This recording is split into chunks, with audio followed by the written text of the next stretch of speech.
Assalamualaikum dan salam sejahtera. Nama saya Lia Hayat, berumur 28 tahun. Saya sangat berbesar hati untuk memperkenalkan diri saya sebagai salah seorang finalis Syekani Malaysia 2026. Dengan penuh rasa bangga, saya mewakili negeri Selangor, sebuah negeri yang kaya dengan budaya, nilai tradisi dan semangat yang kuat. Nilai-nilai inilah yang saya pegang sepanjang perjalanan ini. Saya berusia 28 tahun dan merupakan seorang usahawan yang menguruskan 2 cawangan kedai makan bersama keluarga saya. Saya mengendalikan cawangan pertama bersama ibu saya, manakala ayah saya pula menguruskan cawangan kedua bersama para pekerja kami.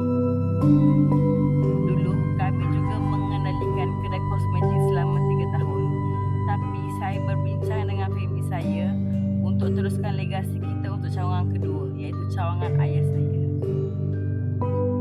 Sebelum saya nak cerita serba sedikit tentang kerjaya saya, selepas SPM, pada umur saya 18 tahun, saya belajar di Kolej Vocational Melaka dalam bidang kursus jahitan dan fashion, sijil kemahiran tahap 3. Tak lupa juga saya turut mengambil kursus dalam bidang pancaragam dan saya banyak mewakili acara pancaragam 31 Ogos di Melaka.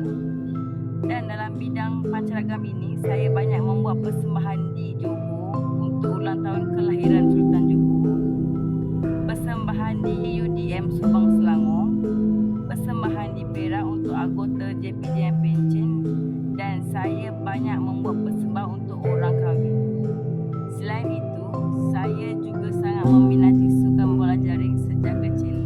Alhamdulillah, saya telah menyertai pelbagai pertandingan dan menerima beberapa kemenangan, termasuk anugerah Best Defender of the Night di Setia Alam, Selangor. Pada waktu malam, saya sering meluangkan masa bermain bola jaring di beberapa gelanggang sekitar Selangor.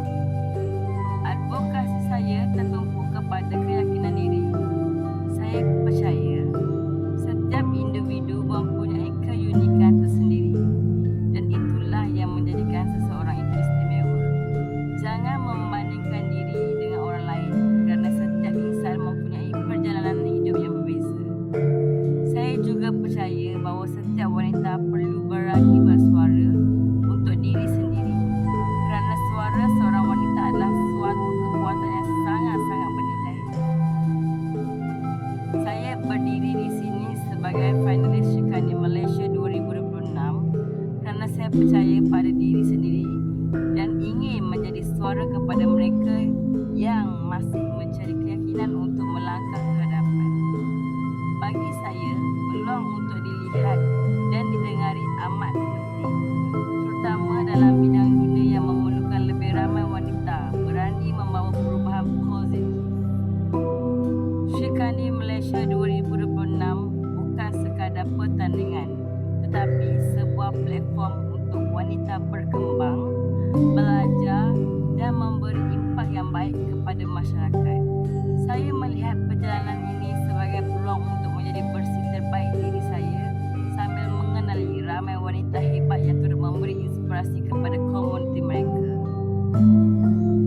Melalui platform ini, saya berharap dapat terus memperkukuhkan suara dan pendirian saya serta membuktikan bahawa kecantikan sebenar bukan hanya pada rupa paras tetapi juga pada nilai diri, keikhlasan dan kebaikan yang kita tinggalkan kepada orang lain. Saya percaya setiap wanita berhak mengetahui bahawa dirinya berharga, suaranya penting dan mempunyai kekuatan untuk menentukan masa depan sendiri. Terima kasih atas segala sokongan yang diberikan. Sepanjang perjalanan ini, saya bangga melangkah di jalan ini bukan hanya untuk diri saya sendiri,